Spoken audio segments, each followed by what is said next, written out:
All right then. Now, Prayut Chan-o-cha seems to be going out of his way lately to reassure Thai people that the King of Thailand is not involved in the coup. In fact, he said it just today. He said that there was no royal interference in this latest coup.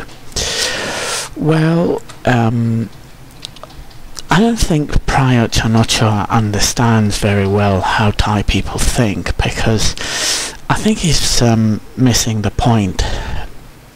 I don't think anybody's saying that the king was involved in the organising of the coup. I mean, that's pretty obvious, but what people are saying, and what Prayut can't deny, is that the King of Thailand endorsed Prayut as the leader of the NCPO, and will probably grant his approval if Prayut declares himself a Prime Minister of Thailand.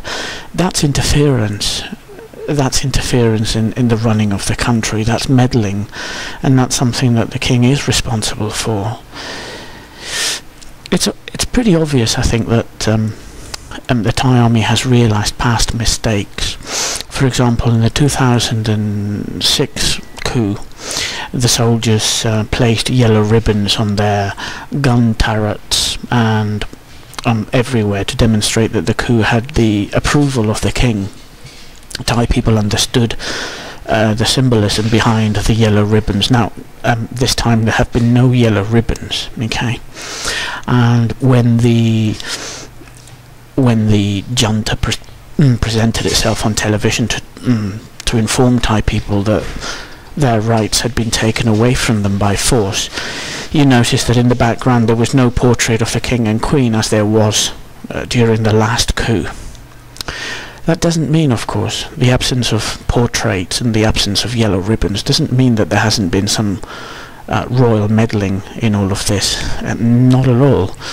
Meddling comes in many forms, and the fact that Prayut has been endorsed as the coup leader demonstrates that the king has played his role in legitimising the overthrow of the democratically elected government. But what Prayut fails to understand more than anything, which demonstrates how out of touch he is with Thai people, it's not so much that the king the king hasn't meddled or hasn't organised the coup. It's the fact that he hasn't done anything to stop it. And that's what Prayut doesn't seem to understand. What Thai people are angry about is that king is permitting this to go ahead. The king is remaining silent. The king is not speaking out and is not protecting the constitution or Thai people. That's the point, and that's the point that Prayut doesn't seem to understand. It's not so much that people are accusing the king of being involved in the coup.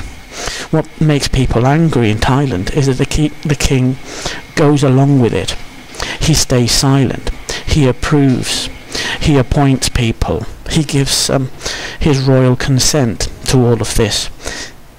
And in that sense, the king is interfering with the running of the country. He is meddling in the democratic process, and that's something that Thai people understand very well. But Prayut and the army just don't seem to get it.